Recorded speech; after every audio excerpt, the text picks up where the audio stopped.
Hi, how you doing? I'm Wendy Williams and I'm in studio with the Hollywood Reporter. Can you teach me how to properly say how you doing in true Wendy Williams fashion, because I need to execute it. Dim your eyes and your lips should fall into a triangle on the how you doing? How you doing? You're a little forceful from the back. It should sound ridiculous. How you doing? How you doing? That's pretty good, Evan. Do you know what? I appreciate that. I still feel like it's lacking, but you're a great teacher, and thank you. I really appreciate the lesson, but I think that just goes to prove that no one does it like Wendy Williams. Well, there's only one Wendy Williams, and no one's been able to do what you've done in the past 10 years with your talk show. 11. 11. 0.5 if you include plus years. If you include the 6-week sneak peek. Wow. Yeah. I can't imagine a world without the Wendy Williams Show. And this has been such an incredible year for you. You got your star on the Hollywood Walk of Fame. You're about to have your own Madame Tussauds wax figure, which is such an iconic moment for any public figure. And not to mention, you have a wig of yours, a dress of yours, one of your sparkly microphones in the Smithsonian. Yeah. How does it feel to have your career immortalized so many times in such a short span of time? It feels like I'm talking about somebody else, not me. Yeah. Wendy from Jersey. Like, my family doesn't treat me any different. The public treats me different, but I still don't feel, my staff doesn't treat me any different. You know, many of us, we've been there from the first day of the 6-week sneak peek. We've become like family. Yeah. And I don't want to be treated any different. You know, I just want my respect from this industry. It seems as though that's the biggest fight that I have, so I've given up. Thank you for having me here. Oh, Hollywood Reporter. Oh. I guess I am big time. You absolutely are big time. How would you describe the evolution of your show in the past decade plus? Well, we used to be in Hell's Kitchen, which was a lovely studio for a person who's never had a talk show. I was grateful for everything there. When I was told, Wendy, we're moving next season, I was kicking and screaming. Like, no. I got my office painted pink, all my tchotchkes are hanging up. This is home, I like it here. Why are we moving? Why do we have to move? Why do we have... And then it was explained to me by the execs higher up, Wendy, our show is growing and we need a more mature situation. So we moved to Chelsea, higher rent. They're right, we did have to move. I didn't realize it until we got there. And then we got this $1 million media wall behind me as I do Hot Topics and, you know, give away things. And the media wall does make a difference. And I didn't realize that either. You know, there's no more painted cheetah on the floor, which I miss that. Like, why can't we have that? You know, and they're, Wendy, because we're mature now. I said, no, we're not. No. Now you're big time. Yeah. You can't fight it. You can't fight the success. I love it. I love it. So how has the show changed? We've upgraded in many ways, but still as messy as ever, which is very important to me. Perfectly imperfect. Like, exactly. Wonderfully messy. Exactly. It's a lot more fun that way, for sure. It's the show that I would watch if I wasn't doing it. The syndicated talk show space is a really difficult space, especially over the past 10 years. I mean, let's be real, there have been a lot more failures than successes. So there sure have, including some very big names. Very big names, with bigger salaries than I have even in my 11th season, who have failed, darling. So how do you know what? And that makes me feel good. People are betting on horses who don't even need to be in the same barn as me. Oh, she went there. I love it. Well, what do you think it is about you that has defied the odds? And what are the specific challenges that come with the syndicated space? Well, I was born to do this. You know, I'm not a manufactured product. You know, in 6th grade, I knew, all right, enough with this. I want to be a nurse. I want to be a school teacher. I want to be either a DJ on the radio or I want to be a news anchor. I come from a family of good communicators, you know, and so I'm a natural. The one thing that I have is that I'm not scared to public speak at all. And I'm not scared to public burp, and I'm not scared to public, you know, tilt my wig or whatever it is. I'm not scared. I've never been scared of that all of my life. Neither are my mother and father. My parents walk into a room, forget it. The room stops. They have this aura and they can talk to everybody from the homeless to heads of state. Yeah, obviously runs in the family. And you've said that it's your parents, Oprah and Howard Stern, that have had the biggest influence on you. Yes. How have they each impacted you? Well, Howard, just because I feel as though his mother and father Ben has since passed away, but his mom and dad remind me of my mother and father. Shut up, stupid, sit down. That's my parents. Are you serious? My parents, because they taught me the personal side of, if you're ever lucky to get successful, Wendy, you want to know how to cook for your husband and your family. Wendy, you want to know how to iron correctly. You want to know how to keep your nails done and your waist tight and look beautiful for your husband. It's not enough that you're successful if you become successful in life. And she never really told me these things. My mother is one of my 3 heroes because I learned from observation. And to this day, she's the same person. Oh, she cooks she keeps those nails done. My father has a hot meal every night. It might be leftovers, but it's a hot meal. She might now, because she's 84. Maybe she got it from the Publix, but she knows how to pick the right things. She waits for him to open the door for her. My father comes around and opens the door. He treats her like a delicate flower, and she is a boss, but still letting him be the man. So that's why she's my hero. Oprah, being the physically challenged black girl when she started, having a real hard time growing up. That wasn't me. But the thing about Oprah is that she rose. She rose, and she didn't let people hear no for an answer. And I know it wasn't easy for her. Yeah. But look at her today. And look at you. Well, I don't have $1 billion. You're on your way. I'm not staying around long enough for that. Wendy, I want to talk about Hot Topics and the evolution of that, because at the beginning of your show, it was just a few minutes of you talking about pop culture, and now it's a full 25 minutes of you sitting there in the purple chair, just talking about celebs, talking to your audience. Making tea. How did it become that? And yeah, how did it become the tentpole of your show? And what's your favorite part of doing it? Well, Hot Topics used to be 8 minutes. And then it became 12 minutes. And as our show is still swimming along, we're doing the best that we can, that ended up being the most popular part of the show. But there was still this thing, we've got to book celebrities, Look, I like celebrities, I like pop culture. I prefer to talk about celebrities, though, than to, if you want to come, then come to play. I'm not playing around. But the connection with my audience, I don't mind being raw with my audience. You know what I mean? There's no secret what I'm going through right now as we sit here. And I have made it no secret either. Not my fault, but I'm going to roll with the punches. Yeah. My sister, who's older than me, she says, you're a hero to a lot. I would agree with that. I would definitely agree with your sister, for sure. Yeah, and you're not afraid to get emotional on your show either. And I see you here right now, you're tearing up, and I really appreciate that. I'll be laughing in 30 seconds. Well, let's get to laughing. I want to talk about the guests on your show. Sometimes there's these amazing full circle moments where you've given someone a good read on Hot Topics for years and years, and then they come to your show. Isn't that great? To play. I love it. How do you navigate those relationships? I think of the Kardashians, who you've obviously talked about for years, but then you're hanging out at Kim Ye's house over the summer. And I've talked about them since I've left, but people, my watchers, they're so stuck on that I went to the house. They're saying that I'm on the Kardashian payroll, and I don't talk about them the same way. Yes, the heck I do. Here's how I run my business, the business side of me. I've learned to only count on me and my support staff at The Wendy Show. I've also reckoned with my career is not celebrity driven at all, at all. Okay. So that's career. When I think about my personal life, which would be my social life and who counts to me, it's me and my son against the world, the support of my family, and we're thicker than ever, thanks to this last year. Sometimes you need to go through things to reassess things, all of us.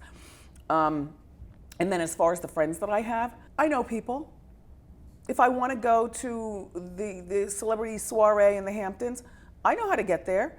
I know how to get invited. If I don't want to go, I don't have to go, because this level of celebrity has come to me later in life. I don't embrace it the way I would if I was 25. If I was 25, I would want to be at every kick-up around the city. I'd want to be in Barcelona with the running of the bulls, because that's where, DJ Khaled's having his birthday party or something like that. Now I feel like, my favorite place to be is in my apartment. You know, my favorite position is with my legs up in the bed. And my favorite company, the comfort of a man. Nice, all right. Or family. And I do know celebrities. I do know them, and I appreciate them. And I don't take advantage of the ones that we're in each other's lives, but I always let them know. Now, you know, if we talk about you on Hot Topics, I'm going to give you a call like 9:30 in the morning after I've met with my briefing team for the production of Hot Topics. And I'm going to call you, and I want you to give me an answer as to what is going on, because I'm still going to do the story. Well, then it's kind of nice to be friends with Wendy Williams. That's what I'm saying. There's a benefit to it. That's what I'm saying. But Wendy Williams is not on their payroll. You know what I mean? Right. It's not, you know, but Wendy watchers seem to be, some of them seem to be really stuck on that. Like, oh, Wendy's becoming, you know, one of them. No, I'm not one of them. Howard is one of them. Say, I'm not one of them. Yeah, there's a difference. There's a big difference. Quickly take me through that day at Kimmy's house, though. And could we get them on the show one day? I mean, if they want to come. Yeah. Yeah, I have a booking department. They need to get busy, you know. But we had 2 months off for summer. So I said, what am I going to do for 2 months? This is Go to Kimmy's house, duh. I know. I keep telling my manager, Bernie, just have the bail money ready, because I'm a whole lot of fun. Yeah. Okay, so I said, you know what? I'm going to go out to LA, and I'm going to go by myself. No friends, no security, no nothing. I'm going to go out there, and I'm going to stay for a week at the best hotel in town, and I did. Then I called Chief, that's my assistant. Get me Kardashians, get me as close as possible. I don't want an assistant. I want personal numbers. Now I'm challenging her. She rose to the challenge. You were walking in the big white hallways. A few hours later, right, she calls me back. She goes, here's Chris's number. I was like, wow, okay. That is like gold. Okay, now here we go. The things you could do with Kris Jenner's number, right? Yeah. So I called her up. You know, I'm out here. I'm staying here. I told her where I was staying. I said, no tricks, no nothing. I'm by myself. Do you want to have lunch? I want to come over. Next thing you know, I dinged and donged, right? I told the driver, wait and keep the motor running for the first 15 minutes, just in case they're setting me up. You know what I mean? Right. Like, I don't want to walk in on a filming of Keeping Up with the Kardashians. Mm-hmm. I wanted authentic family day. So if there were cameras, you were going to bounce? Yeah. Or if there was hostility or something, Mm-hmm. if I sensed hostility, because I'm insinuating myself on the first family. The first family. I Well, that. They could be. Well, the Wendy watchers, they would say, oh, Wendy, why are you calling them that? Because get down with the real. Who's the first family? Who's the first family? Right? All right now. She says it like she means it. Right. So I dinged and I donged, and who opened the door? Not a servant. Kim. And Kim gave me a hug, hello. And she was like, welcome, welcome. I felt like we'd known each other forever. And we have known each other forever, but not in that way. Right. In a Hot Topics kind of way. Right. So I was like, okay, this is all too good to be true, all too good to be true, So she walks me back, we sit in the kitchen and we're talking. I'm sitting on a bar stool. Kris comes out, flawless, beautiful, wonderful. They had one hired help there that I saw, but they treated her like family, not like some servant. We stayed in the kitchen like the whole time, and then here comes Kanye, right? And then right behind him is Kanye's dad. It was a real moment. Kanye is very skeptical of me, you know, but Kanye has his thing. But he invited me to the library, and Kris goes, he really likes you if he invites you to the library. Wow. Yeah, for a sit down. You had to sit down with Kanye inside of the library? Yes. Wow. I sat on the couch. It went well? It went very well, but Okay. it was more like I talked to him, but he was talking at me. You know what I mean? But I feel like that's kind of like the classic Kanye Yes. movie once, you know? Yeah. Kanye talking at you. Yeah. I feel like that's how he communicates. Yeah, the right? rest of the family was very warm. His father was very warm. Kanye was just, you know, Kanye. Yeah. And he started off talking to me with sunglasses on, and I did ask him, can you take off your sunglasses? Did he comply? I said, yeah. Which I thought, oh my gosh, I'm making headway Yeah. with Kanye. What a highlight for you in this year that's been already so Yeah. insane for you. Before the year wraps up, though, I do kind of want to go through some hot topics of 2019 Okay. with you, some rapid fire topics, because a whole heck of a lot happened in 2019, which, of course, you talk about it every day on your show. I try to erase it from my brain, though. I have so much on my mind that if you remember everything about a Selena Gomez, then I would never be able to get stuff accomplished in my real life. Yeah. You know. So it's like in one year, out the other. It's gotta be. I feel that. Okay, well, first up, the college admissions scandal. Do you think that Felicity served enough time? Do you think Lori Loughlin's headed to the clinker? I mean, what are your thoughts on it all? I mean, being a mother, we do anything for our children, but I wouldn't break the law for my son. Mm-hmm. Only because if I ever got caught, then it would only be my son against the world, and I'm behind bars. And ultimately speaking, the public shame would be something that I don't know that we could recover from. Mm-hmm. So I'll lock them all up as far as I'm concerned. I really don't care. That's very rich people, white people rich problems. Mm-hmm. I see. Okay, and then next up is J-Lo and A-Rod. They got engaged. J-Lo's been around for a second. She's had a lot of loves in her life, but do you think that they're the real deal? Do you think she's finally found the one? She better have found the one. If they ever break up, it will break my heart. I'm so invested in this relationship. First of all, I still am broken up that she broke up with Mark Anthony. I find Mark Anthony to be one of the sexiest men on earth. And I'm a big girl, that's a little tiny man. He said this, so I can repeat this. He's visually not the best looking man, but there is something so manly about Mark Anthony. She made me look at him as more than the baseball legend person thing that he is. He does have that show, Game On, I believe. He is a commentator. He has been on Shark Tank. Yeah, he's smart. He's smart. And he was smart enough to get with her, and he better be smart enough not to cheat on her, because we're all watching you. Mm-hmm. And then lastly, I don't want her to get pregnant, though. She doesn't have to prove anything to me. Okay, all right. You know what I mean? Like, she doesn't have to prove anything to me. It seems as though they have the perfect blended family. She's showing women it's never too late to find your next love. And she's also showing women there's nothing wrong with being in love with love. Because I've always felt that way myself. I'm in love with love. I want to be in love, and that's the way it is. I need love in my life. I need the comfort of a man. I'm not one of these hip-shaking girls, I don't need a man, # I'm single. No, if I walk in the hall and see somebody nice, I'll go right up to him, hey. I love it. And lastly, the Jussie Smollett hoax scandal. Do you think his career is ruined forever? Yep. Do you think Hollywood is over him for good? Yeah, okay. He didn't have a strong enough career to even pull those shenanigans. At least I feel as though Felicity Huffman will work again. Mm-hmm. Lori Loughlin, I'm not so sure, because if she goes to jail for all 11 years that they're saying that she should go, But Massimo's got the money. She's not going to be poor.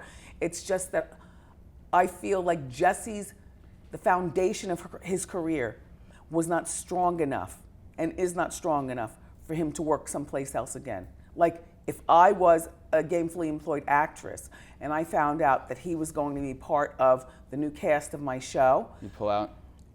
I would go and complain to my agent, and then I would find out who else is hired for this show, and I would secretly have little powwows over here with the other cast and say, look, there's strength in numbers. This joker right here, I don't know what you think about him, but all I'm saying is he's going to attract unwanted paparazzi and attention to the show, and not for a good reason. You know what I mean? They're not even worried about me working on the show. They're so busy looking at Jussie I don't think he'll work again. So safe to say Jussie's not getting a part in the Wendy Williams biopic for Lifetime. Okay. Jussie's not even invited on my messy little show. Oh. And he's been there before, and we just talked about guests and things like that, but I do have a say-so. He's not the first person that I would say no to. I've said no before. All right. I won't tell you. She's saying it like she means it, like always. Wendy Williams, thank you so much for being here. It Thank was you. Such a joy to have you. Evan. And the award goes to? Wendy. Ta-da. I love it. Thank you.